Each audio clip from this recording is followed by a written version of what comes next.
Tu peux aimer quelqu'un de tout ton cœur, et pourtant, ne plus ressentir aucune excitation pour lui.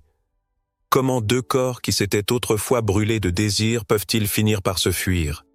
Pourquoi tant de couples, en silence, deviennent des étrangers sous les draps? Ce n'est pas une fatalité, c'est un signal, un appel au réveil. Aujourd'hui, je vais te parler de vérité, pas celle qu'on te sert dans les magazines, pas les clichés qu'on t'injecte dans les séries ou sur Instagram. Je vais te parler de ce qui se passe vraiment dans la vie sexuelle des couples, de ce que personne n'ose aborder, mais que tout le monde ressent. Parce que oui, on va parler de sexe, mais pas comme tu l'as jamais entendu. Avant de plonger dans cette sagesse, je vous demande gentiment de soutenir la chaîne en aimant la vidéo et en la partageant pour aider à diffuser cette philosophie à un public plus large. Pour des mises à jour régulières, n'oubliez pas de vous abonner et d'activer la notification. Ce que tu vas entendre ici peut déranger, mais ça peut surtout libérer. Prépare-toi, tu vas comprendre pourquoi ta vie intime mérite mieux.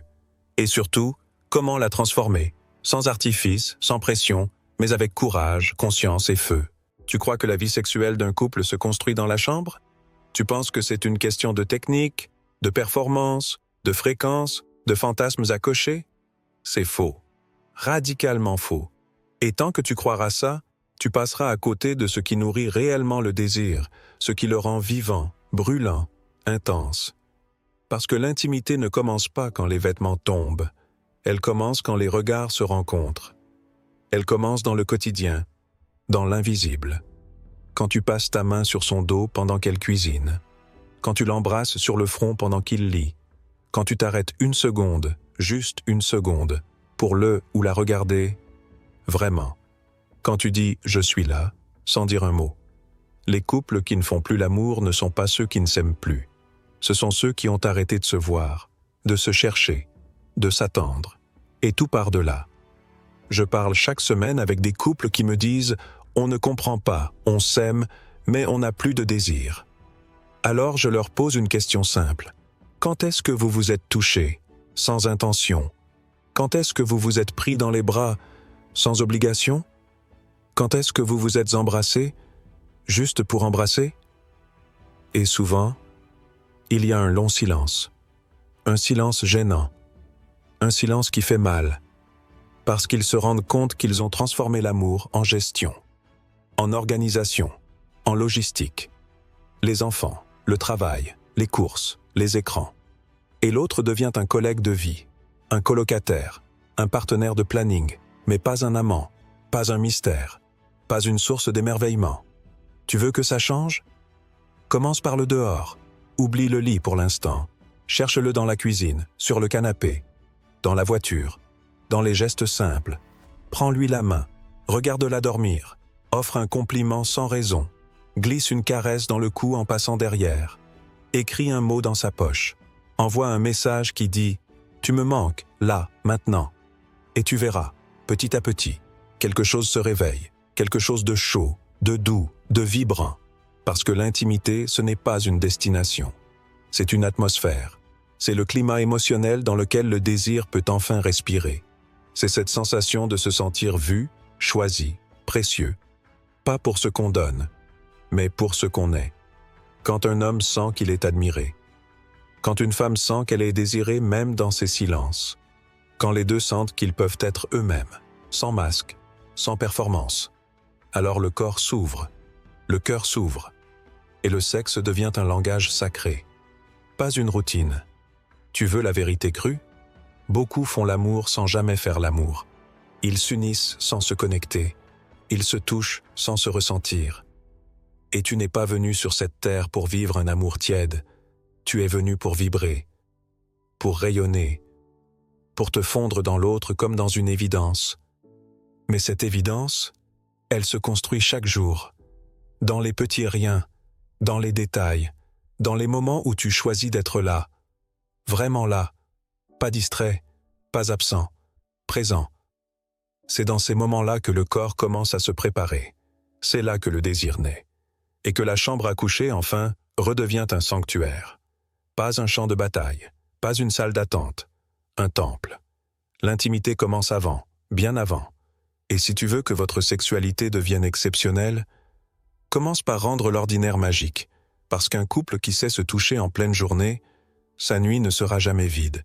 Et si je te disais que tout commence par un simple baiser, pas un bisou pressé sur le front, pas une formalité collée à la routine du matin, je te parle d'un vrai baiser, un baiser qui suspend le temps, qui fait exploser les murs de l'habitude, un baiser qui dure 6 secondes. Tu crois que c'est rien? 6 secondes, chronomètre-les. Tu verras que dans notre quotidien pressé, 6 secondes peuvent devenir une éternité de présence, de désir, d'intention. Ce baiser-là, c'est une déclaration. Il dit « Je te vois encore ». Il dit « Tu comptes pour moi ». Il dit « Je veux encore te goûter, te sentir, te redécouvrir ». La science ne ment pas. Les chercheurs ont prouvé que s'embrasser profondément, tous les jours, libère de la dopamine, de l'ocytocine et réactive la chimie de l'attachement. C'est comme remettre une pièce dans la machine du désir. Un simple baiser peut rallumer l'étincelle, changer l'ambiance d'une journée ou réveiller une tension endormie depuis des mois. Mais ce baiser, il doit être entier, lent, authentique. Il ne doit pas chercher un but, mais créer un lien. Il ne doit pas dire « je veux du sexe », mais plutôt « je veux toi ». Et c'est là que réside la clé. Car quand tu embrasses vraiment, tu t'exposes, tu offres, tu t'ouvres. Et l'autre le sent. Il ou elle sent que ce n'est pas mécanique, que ce n'est pas un devoir conjugal, que ce n'est pas un passage obligé pour arriver à autre chose. C'est une destination en soi, un acte de présence totale. Alors pourquoi tant de couples ne s'embrassent plus? Pourquoi la bouche devient-elle muette alors qu'elle a été le point de départ de tant de frissons? Parce qu'ils ont oublié que le baiser, c'est le premier rituel de l'intimité. C'est le premier fil de la toile. Et quand ce fil casse, c'est toute la trame du désir qui se défait. Tu veux changer ça? Commence ce soir. Ne dis rien, approche-toi, regarde dans les yeux et embrasse. Vraiment, 6 secondes, pas moins, et observe. Observe sa respiration, son regard, l'énergie entre vous. Ce simple geste pourrait bien marquer le début d'un nouveau chapitre. Un chapitre où on ne se contente plus de se croiser, mais où on se retrouve. Corps et âme, lèvres contre lèvres, présent contre présent. Parce qu'un couple qui s'embrasse est un couple qui respire encore. Et une fois que les lèvres se retrouvent, que les corps recommencent à se parler, alors vient la question que peu osent poser à voix haute. Qu'est-ce que tu désires vraiment? Pas ce que tu penses être acceptable. Pas ce que tu crois qu'il ou elle attend. Non. Ce que toi, dans ton corps, dans ton imaginaire, dans ton intimité la plus secrète, tu as envie d'explorer. Parce que oui, on va parler de fantasmes. Et pas de manière honteuse ou gênée ou en rigolant nerveusement. On va en parler comme on parle d'un besoin fondamental, celui d'exister entièrement, aussi bien dans notre tête que dans nos sensations. Tu veux une sexualité puissante, vivante, vibrante? Alors il est temps d'arrêter de faire semblant, de jouer un rôle, d'ignorer les parties de toi qui hurlent en silence. Le fantasme, c'est l'endroit où ton désir prend vie, c'est ton territoire libre. Et si tu ne peux pas en parler avec la personne qui partage ta vie, alors avec qui? C'est là que tout se joue. Dans cette capacité à ouvrir un espace où on peut tout dire, sans peur d'être jugé, moqué, rejeté. Tu n'es pas obligé de tout réaliser, mais tu dois pouvoir tout exprimer. Parce que ce que tu caches te ronge, et ce que tu révèles te libère. Tu serais surpris. Des couples ensemble depuis des années, qui découvrent soudain qu'ils partagent le même fantasme, jamais avoué. Juste parce qu'ils ont osé parler, osé dire « voilà ce qui m'excite, voilà ce qui me fait peur, et que j'ai pourtant envie d'explorer. Voilà ce que je n'ai jamais dit à personne. » Et parfois, ce n'est même pas quelque chose d'extravagant. Parfois, c'est simplement le désir d'être regardé différemment, touché plus lentement, dominé, guidé ou laissé libre. Le fantasme n'a pas de morale. Il a une fonction. Te reconnecter à toi-même. Alors parle. Pas dans la tension. Pas en plein milieu d'un acte. Mais dans un moment calme, complice. Crée un espace. Allume une bougie. Pose la question. Et toi, est-ce qu'il y a quelque chose que tu aimerais me dire, mais que tu n'as jamais osé? Et écoute. Écoute sans interrompre, sans corriger, sans interpréter.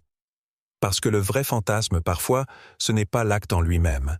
C'est le courage d'être vu, tel qu'on est, sans masque, sans filtre, juste humain, juste vivant. Tu veux rallumer une relation?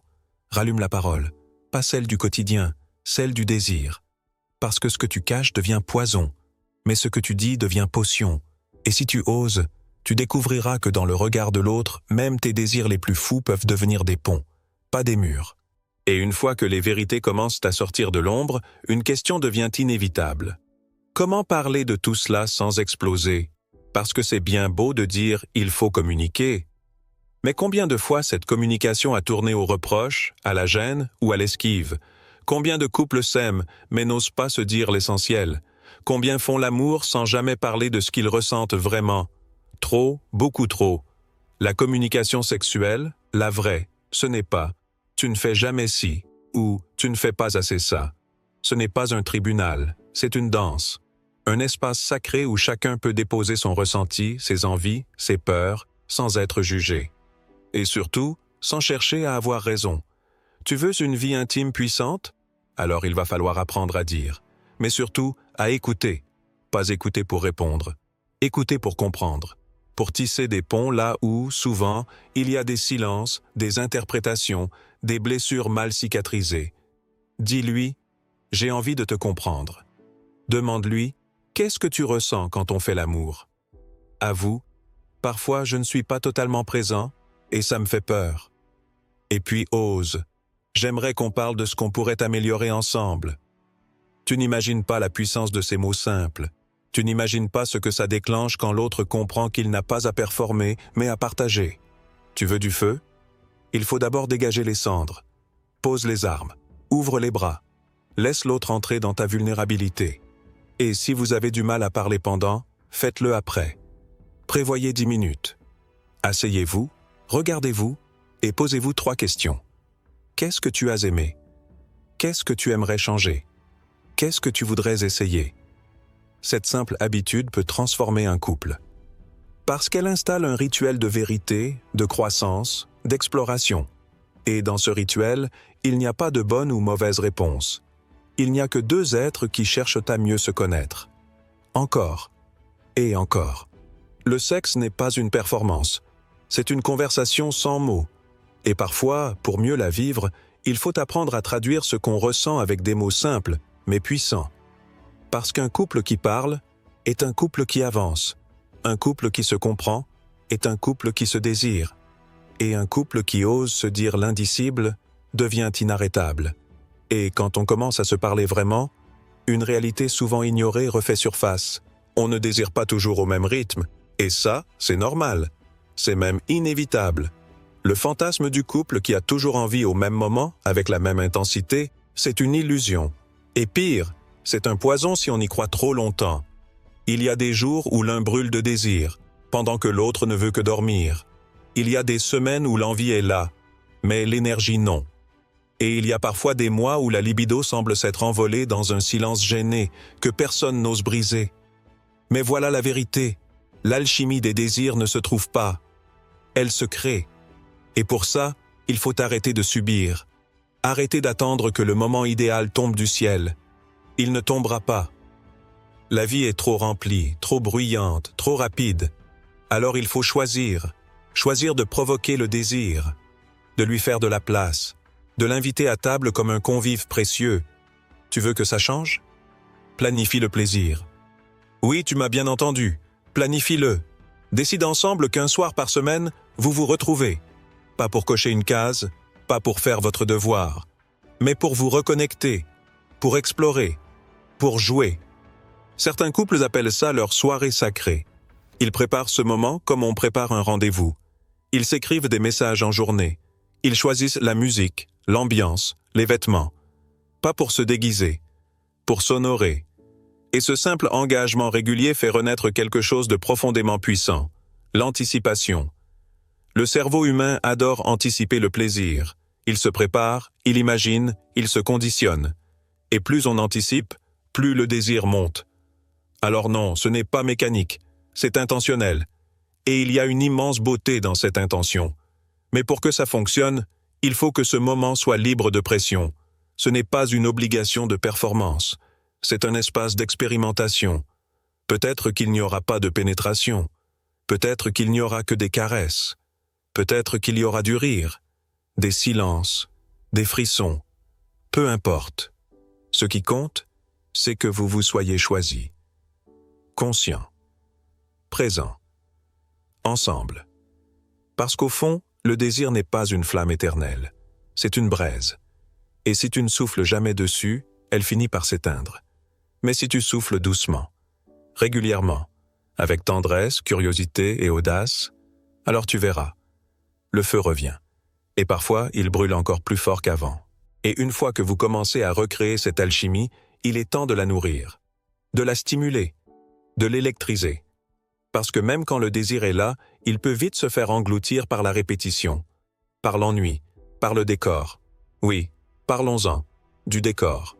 Faire l'amour toujours au même endroit, à la même heure, dans la même position, sous la même lumière. C'est comme écouter encore et encore la même chanson, sans jamais changer de volume. Au bout d'un moment, même la plus belle des mélodies devient du bruit de fond. Et c'est exactement ce qui tue le désir, la prévisibilité. Tu veux raviver la passion? Alors bouscule le scénario, change le lieu, l'heure, l'ambiance. Transforme ta routine en terrain d'exploration. Tu n'as pas besoin d'un palace ou d'un spa. Tu as besoin d'audace. Ferme les rideaux, allume une bougie, éteins la lumière du plafond. Mets de la musique que vous n'écoutez jamais. Prends une couverture et installe-la dans le salon. Ose faire l'amour sur le sol, dans la voiture, ou même dans un endroit où ce n'est pas prévu. Justement parce que ce n'est pas prévu. Parce que le cerveau humain adore la nouveauté. Elle déclenche des décharges de dopamine, les mêmes qu'au début de la relation. Et ce n'est pas magique. C'est neurologique. C'est biologique. C'est prouvé. Pourquoi les couples font-ils plus l'amour en vacances? Ce n'est pas juste parce qu'ils sont reposés. C'est parce qu'ils sont dans un environnement nouveau, libéré de contraintes, où tout redevient possible, où l'inconnu réveille l'instinct. Alors recrée ça chez toi. Transforme ta chambre. Redonne-lui un souffle. Investis-la comme un temple, pas comme un arrêt de métro. Choisis les draps. Mets du parfum d'ambiance. Change les textures, les sons, les rythmes. Et si vous n'avez pas envie de bouger, faites entrer l'aventure à l'intérieur. Inventez un jeu, une règle, une surprise. Laisse une note. Crée une chasse au trésor. Prépare un scénario. Transforme ton quotidien en théâtre du désir. Parce que ce n'est pas le lieu qui crée l'intensité, c'est l'intention. Et l'intention, c'est un choix. Chaque espace peut devenir érotique si vous l'investissez avec présence. Chaque moment peut devenir magique si vous le décidez. Alors sors de ta zone de confort. Brise le cycle de l'habitude. Et tu verras, parfois, il suffit de changer de pièce pour rallumer une passion qu'on croyait perdue. Et une fois que le décor change, que le corps se réveille, il reste une chose fondamentale. Une chose qui peut tout élever ou tout éteindre. Le regard. Parce qu'on peut coucher avec quelqu'un sans jamais vraiment le voir. On peut vivre des années ensemble, partager un lit, des repas, des responsabilités, sans jamais se faire sentir désiré.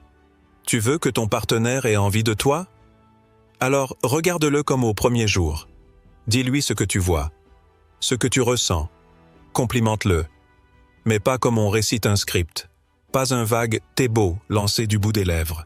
Je te parle de compliments qui touchent, qui réveillent, qui traversent la peau et vont directement dans l'âme. Tu crois que c'est normal de ne plus dire à ta femme qu'elle est belle parce qu'elle le sait déjà? Tu crois que ton homme n'a pas besoin d'entendre qu'il est sexy, qu'il t'excite, qu'il a cette manière de marcher qui te rend folle? Tu crois que le silence entretient le feu? Non, le silence tue le feu, parce que tout être humain a besoin de se sentir vu, admiré, choisi. Et quand on ne se sent plus regardé, on se sent invisible. Et quand on se sent invisible, on ne désire plus, on se protège, on se referme. Alors dis-lui, maintenant, envoie-lui un message. Prends-lui la main, regarde-le dans les yeux et dis « Tu es désirable. J'aime ta manière de me parler. Quand tu ris, ça me fait quelque chose. Tu m'excites quand tu prends les choses en main. J'adore ton odeur. Tu as quelque chose dans le regard qui me fait fondre. Tu ne sais pas à quel point une phrase comme celle-là peut rallumer un être. Parfois, c'est la première étincelle depuis des mois. Parfois, c'est le signal attendu pour se sentir vivant à nouveau. Le compliment, c'est de l'essence sur le feu du désir. Et plus tu en verses avec sincérité, plus l'autre se sent désirable. Et plus il ou elle se sent désirable, plus il ou elle a envie. C'est mathématique, c'est émotionnel, c'est humain. Alors ne laisse plus passer un jour sans dire à la personne que tu aimes quelque chose de beau, de vrai, de chaud. Parce qu'un couple qui ne se complimente plus est un couple qui oublie qu'il a de la chance. Et un couple qui se rappelle sa chance ne cesse jamais de se redésirer. Et quand on commence à se sentir vu, reconnu, célébré, alors quelque chose de plus profond peut enfin s'installer. Ce que personne ne soupçonne, mais qui fait toute la différence entre un désir fragile et un désir durable, la sécurité. Tu veux du sexe passionné? Commence par offrir un espace sûr, pas juste physiquement, émotionnellement, psychologiquement, spirituellement. Parce que le corps ne s'abandonne que là où il se sent en confiance. C'est une loi, inflexible. Le désir ne pousse pas dans le stress. Il ne s'épanouit pas dans la peur. Il ne fleurit pas quand on se sent jugé, pressé, contrôlé ou ignoré. Le désir a besoin d'un sol fertile. Et ce sol, c'est la sécurité. Tu veux que ton partenaire s'ouvre, qu'il te dise ce qu'il ou elle ressent, qu'il ose explorer avec toi? Alors il faut qu'il ou elle sache qu'ici, dans vos bras, dans vos échanges, dans vos silences, il n'y aura ni punition, ni moquerie, ni retrait d'amour. La sécurité, c'est de pouvoir être nu sans être exposé. C'est de pouvoir dire « j'ai peur »,« je ne sais pas »,« j'ai envie mais je n'ose pas », et entendre en retour « je suis là, je t'écoute, je ne vais pas te fuir ». Et c'est ça qui crée le vrai feu. Pas les techniques, pas les accessoires, pas les postures parfaites. Ce qui fait qu'un corps s'ouvre, qu'un esprit s'éveille, qu'un cœur s'emballe, c'est la certitude de ne pas être trahi pendant qu'on s'abandonne. Tu veux que l'intensité revienne? Sois ce rocher, cette présence solide, ce regard stable qui dit « Tu peux tout me montrer, je ne bougerai pas ». Parce que dans ce cadre-là, l'autre s'épanouit. Il ou elle ose aller plus loin, plus profond. Et c'est là que naît une sexualité qui dépasse le simple plaisir. Une sexualité de confiance, de jeu, de puissance. La sécurité ne tue pas le désir. Elle l'ancre. Elle lui donne des racines pour qu'il monte encore plus haut, encore plus fort, encore plus libre. Alors pose-toi cette question. Est-ce que mon partenaire se sent pleinement en sécurité avec moi? Et si la réponse est non, ne panique pas. Commence, petit à petit, par des gestes, des mots, des silences respectés. Parce qu'une fois que tu offres ça, tout change. Tu ne fais plus seulement l'amour, tu deviens l'endroit où l'autre se sent entier. Et ça, c'est le début d'un désir, qui ne meurt jamais. Et maintenant que tu as entendu ces vérités, que tu as senti ces clés résonner en toi, il ne te reste plus qu'une seule chose à faire, agir. Parce que savoir, c'est bien. Mais appliquer, c'est ce qui change une vie. Tu n'as pas besoin de tout transformer en un jour. Tu n'as pas besoin d'être parfait, ni d'avoir toutes les réponses. Tu as juste besoin de faire un pas. Un seul. Ce soir, prends sa main un peu plus longtemps. Offre un regard, un compliment, un silence rempli de présence. Propose une conversation vraie. Embrasse. Parle. Touche. Écoute. Crée ce moment. Même petit, même imparfait. Parce que c'est dans ces instants que renaît le désir. Et si cette vidéo t'a parlé, si elle a éveillé en toi quelque chose de précieux, partage-la. Avec un proche, un ami, un membre de ta famille. Peut-être que, sans le savoir, tu offriras une lumière à quelqu'un qui vit dans l'ombre du silence. Parfois, un peu de sagesse ancienne peut réellement éclairer le chemin de ceux qui nous entourent. N'oublie pas de nous soutenir d'un pouce levé pour aider cette parole à toucher d'autres cœurs. Et si c'est ta première fois ici, abonne-toi. Active les notifications, car d'autres vidéos arrivent pleines de force, de douceur et de vérité. Tu viens d'écouter 8 clés, 8 vérités puissantes. Et si tu en retiens une seule aujourd'hui, retiens celle-ci. Le désir n'est pas un miracle. C'est une décision, une création, une offrande. Et dans un monde qui court, qui crie, qui oublie l'essentiel, choisir d'aimer, de désirer, de regarder l'autre comme au premier jour, c'est un acte de résistance. Alors, maintenant, je te laisse avec cette phrase. Une phrase que je t'invite à copier-coller dans les commentaires si elle résonne en toi. Je choisis d'aimer avec audace et de désirer avec conscience. Merci d'avoir été là. Merci d'avoir écouté. Merci de faire partie de ceux qui ne se contentent pas de vivre, mais qui veulent vibrer. À très bientôt.